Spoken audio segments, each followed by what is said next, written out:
Hola Carmelo, ¿qué tal? Muy buenas. Hola, ¿qué tal, Dani? Bien, con mucha ilusión de hacerte un montón de preguntas porque creo que eres uno de los hombres que más sabe sobre cómo estamos gestionando ahora mismo nuestro estado emocional y más en concreto la felicidad. Así que voy a empezar preguntándote directamente, ¿qué es para Carmelo Vázquez la felicidad? Es una pregunta muy sencilla para empezar, ¿no? Es decir, que es quizá la pregunta más fácil que se te podía haber ocurrido, ¿no? Lo que te vamos a decir es que realmente no sabemos muy bien qué es la felicidad, ¿no?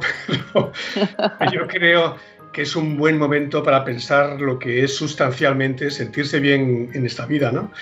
Y yo creo que estamos encontrando, gracias a este bichito pequeño que nos está alterando muchas cosas, algunas respuestas que estaban implícitas en nuestra vida, ¿no? Y no es nada nuevo, de modo que lo que yo te diga sobre lo que para mí es la felicidad quizá no sea tan importante, pero sí que entiendo que la mayor parte de la gente está intentando, sobre todo, encontrar la felicidad en los gestos cotidianos, que yo creo que es una cuestión importante, en los gestos de apoyo, de cariño, de dar, y ocupándose quizá menos de recibir, ¿no? Y sabemos que esta es una de las características más importantes de la felicidad.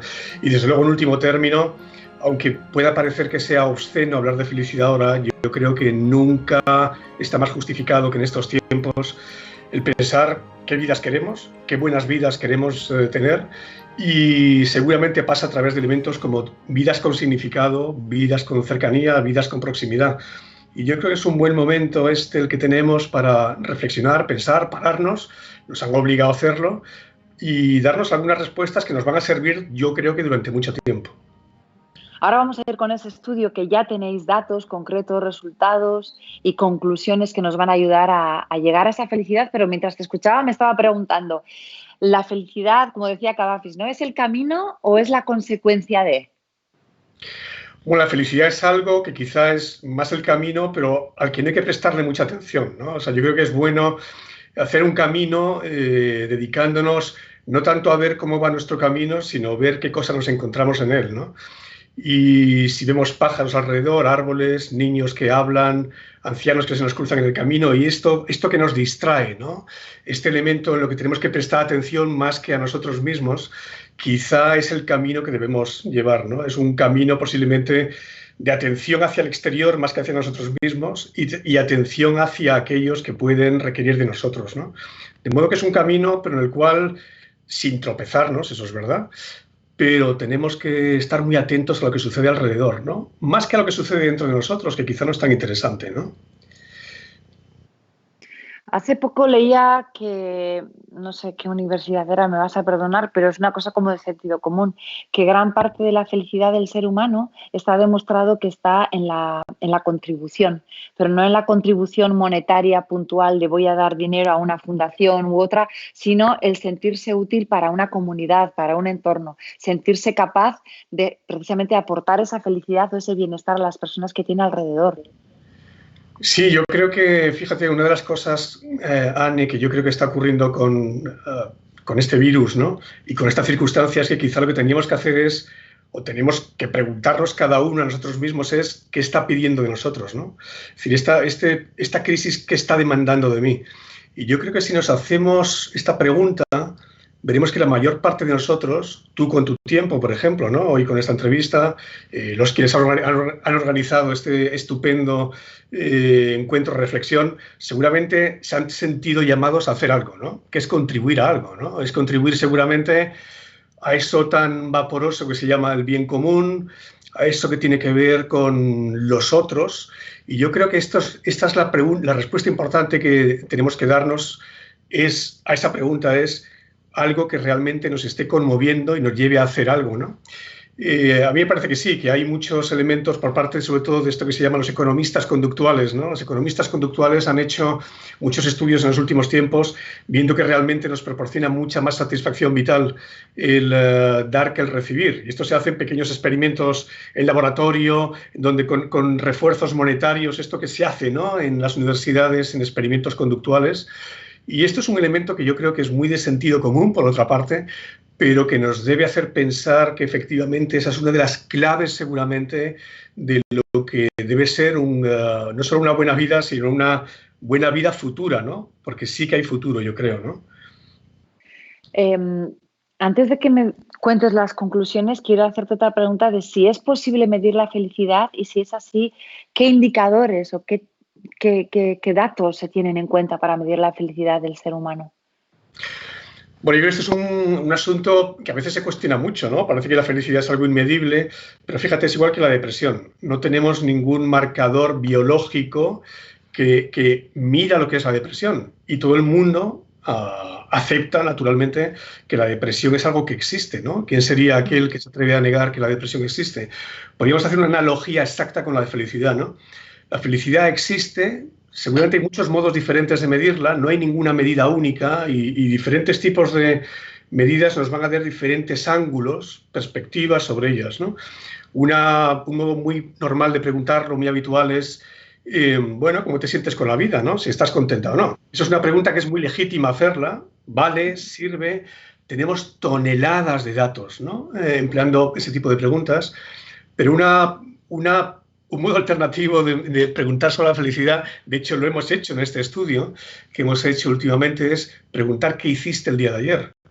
Quizá el día de ayer no es representativo de lo que tú haces o yo hago, pero cuando sumamos miles de respuestas nos dan una imagen relativamente precisa de qué cosas emocionalmente positivas o negativas hemos hecho ayer, que pueden ser muy sencillas, no son muy domésticas, muy humildes, pero sobre ellas, sin duda, se construye también el bienestar.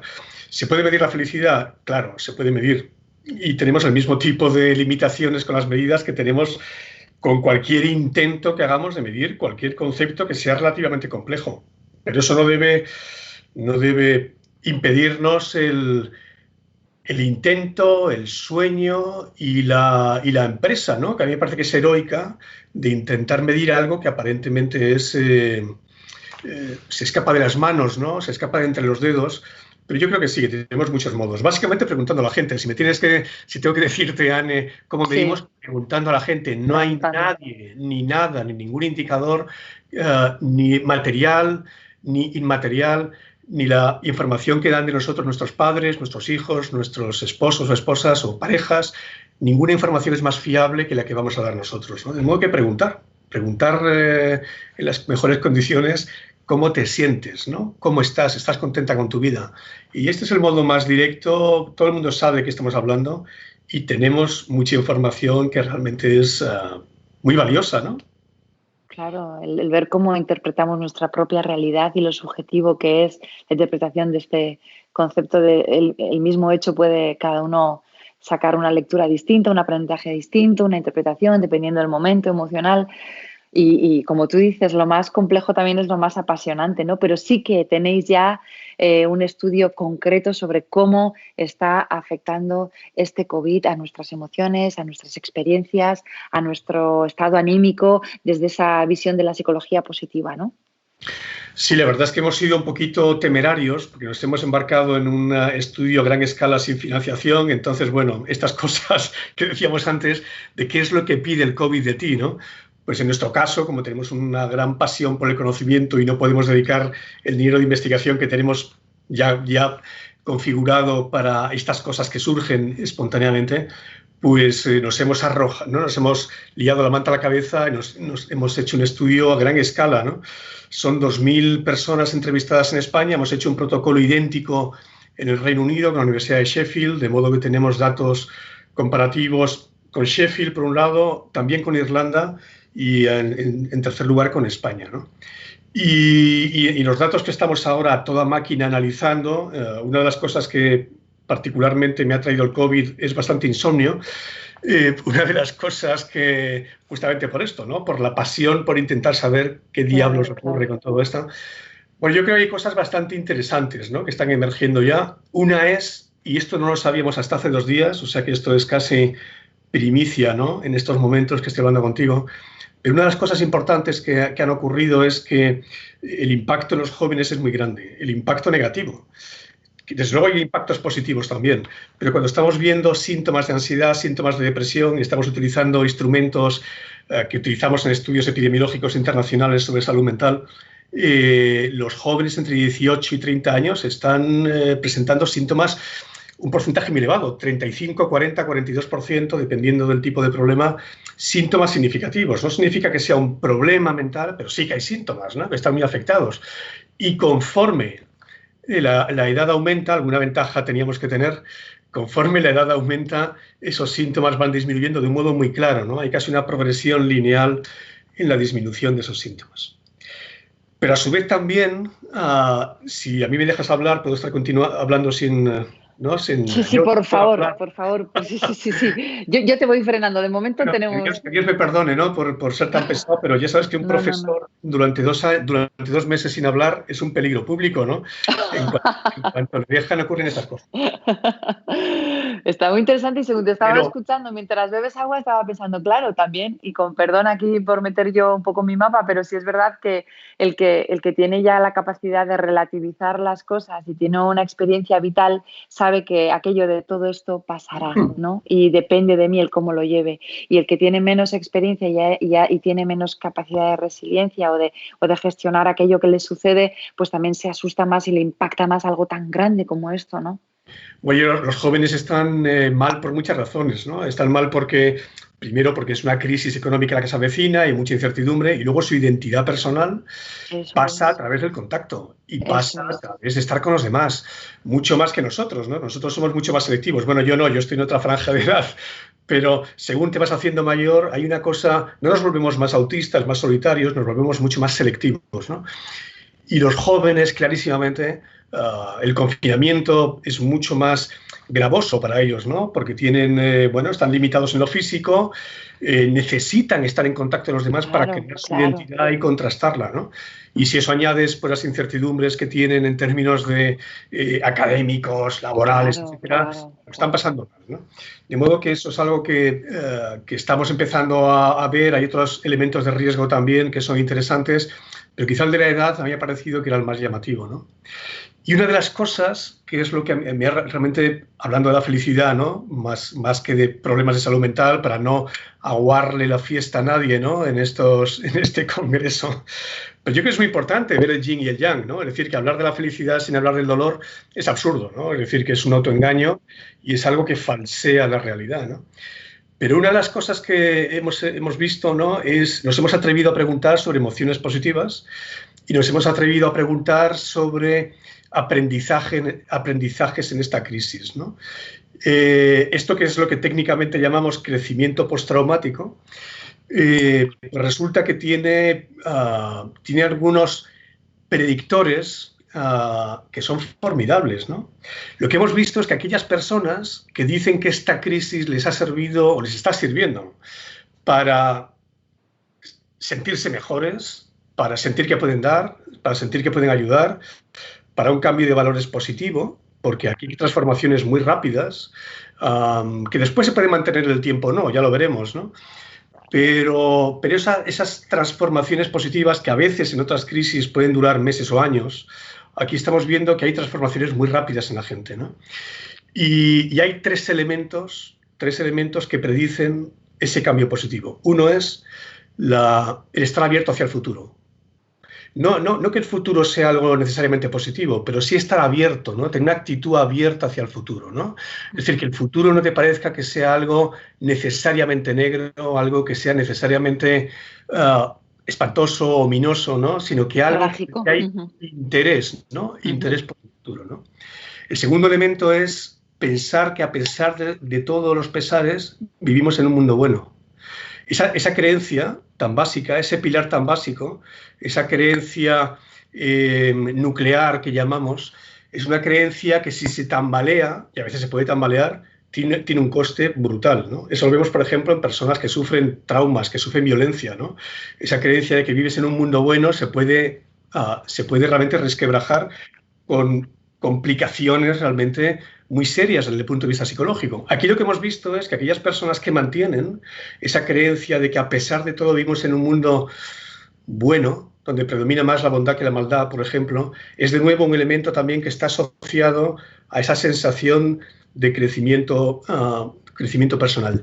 Y el tercer factor, y ya con esto acabo la clase, que para no aburrir aquí a mis alumnos invisibles, pero el tercer factor, no, y me gustaría mucho discutir esto, no dar una clase porque esto es absurdo, pero sí discutirlo con vosotros, ¿no? Y hablarlo y comentarlo y compartirlo y darnos en el hombro así mientras estoy contando esto. El tercer factor es, fíjate qué bonito, ¿no? La sensación de que perteneces a una única humanidad. La sensación de pertenencia a la humanidad, ¿no? Yo creo que por un lado, el COVID-19 es muy amenazante porque es una especie de paraguas, ¿no? En el cual nadie se escapa, ¿no? Pero a su vez también esto nos hace sentirnos parte de miembros de un mismo bote, ¿no? De un mismo barco que está avanzando. Cuanta más sensación tengamos de que somos partícipes de una única humanidad compartida, eso significa más compasión, más cercanía, más proximidad, más compromiso. Quizá en el futuro pagar más impuestos, ya veremos, pero tampoco sería algo tan dramático dentro de esa concepción de la humanidad compartida. Más sensación de crecimiento tenemos. Y la sensación de crecimiento es una especie de flotador, ¿no? Que tenemos en un momento de tantísima tensión, tantísima angustia, tantísima incertidumbre, ¿no? De modo que yo creo no hay realmente una incompatibilidad entre pasarlo mal, estar inquietos, estar preocupados y a la vez tener sentimientos, sensaciones de que esta crisis nos pone a prueba y estamos sacando algún provecho de ella, ¿no? Entonces yo creo que esto es muy importante, ¿no? Cuando hagamos un balance general, ahora dentro de un año, o los historiadores dentro de 50 o 100 años, tendrán que sopesar cuáles son los cambios que ha habido en la sociedad y en los individuos debidos a esta crisis. Y desde luego no todos van a ser malos, de eso estoy convencido, ¿no? No, eso es un aprendizaje que desde luego el que esté dispuesto a tomar conciencia, como tú dices, de que esto ha llegado para algo, o si queremos intentar leerlo así, por mucho que muchas veces la respuesta sea, ¿pero qué me estás diciendo? ¿Cómo que ha llegado para algo? Yo te invito a que reflexiones, ¿para qué crees tú que está llegando esto a tu vida? ¿Qué lectura puedes hacer tú desde tu visión que sea buena para exportar al aprendizaje global, ¿no? Y sumarnos todos, como tú bien dices?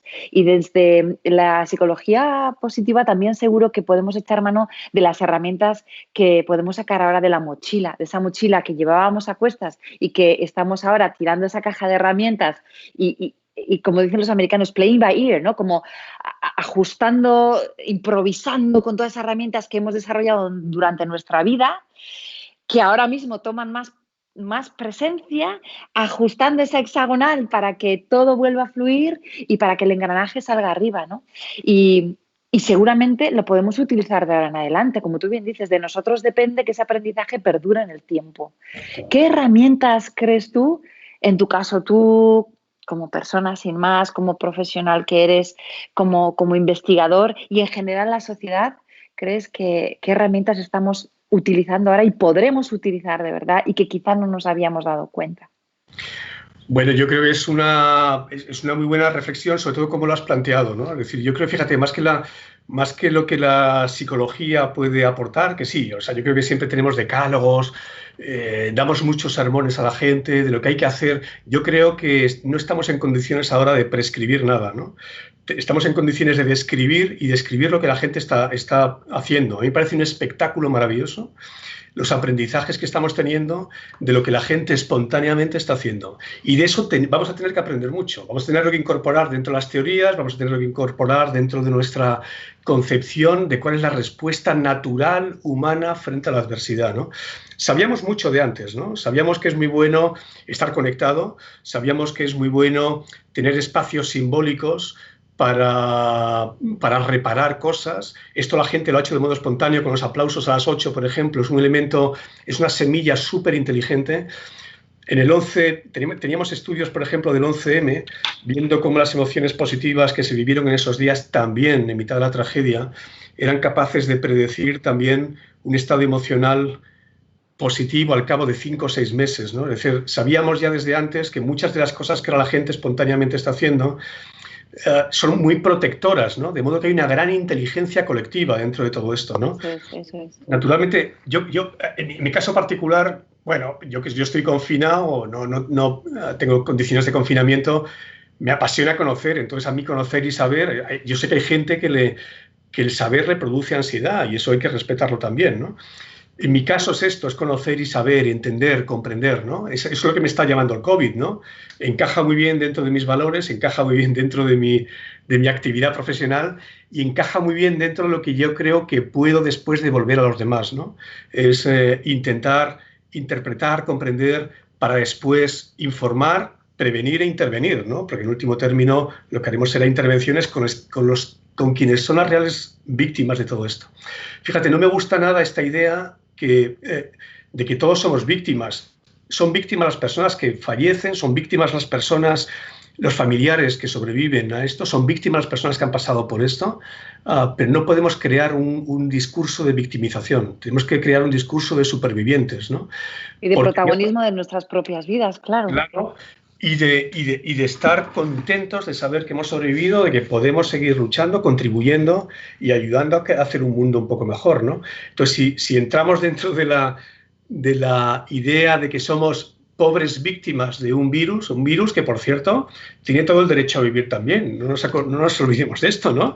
O sea, que somos competidores suyos, nada más, competidores para la supervivencia, ¿no? O sea, darwinianamente no somos mejores que el virus, ¿no? Simplemente somos organismos que estamos intentando sobrevivir. Pero si nos vemos como víctimas de un bichito, yo creo que estamos muertos como especie, ¿no? O sea, no podemos vernos así, sino realmente como organismos que a través de su inteligencia, de la cooperación, de la educación, de la investigación, del conocimiento y del apoyo mutuo, vamos a ser capaces de salir. Y eso hay pocos bichos que pueden hacerlo. Pocos bichos. Nosotros sí podemos hacerlo. Y ese elemento de complejidad, ¿no?, cooperativa, tenemos que reforzarlo al máximo, ¿no?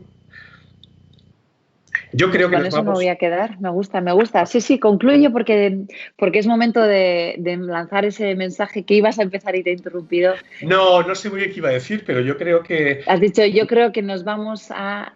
Estabas ahí diciendo que podemos con ello, ¿no? Sí, no, yo creo, fíjate, yo creo que el virus, como pronostican mucho, nos va a hacer más pobres. Yo creo que de esto no hay muchas dudas. Nos va a hacer más pobres durante un periodo de tiempo, 2, 3, 4, 5 años, pero no puede hacernos peores. Y esto es quizá lo que tenemos que grabarnos como un lema. Sí, quizá más pobres, pero eso no significa que seamos peores ni como individuos ni como sociedades, ¿no? Y en esto es lo que tenemos que trabajar. No hay ninguna ley que nos diga que la mejoría del ser humano tenga que ver con la mejoría perpetua en el crecimiento económico y en el crecimiento material.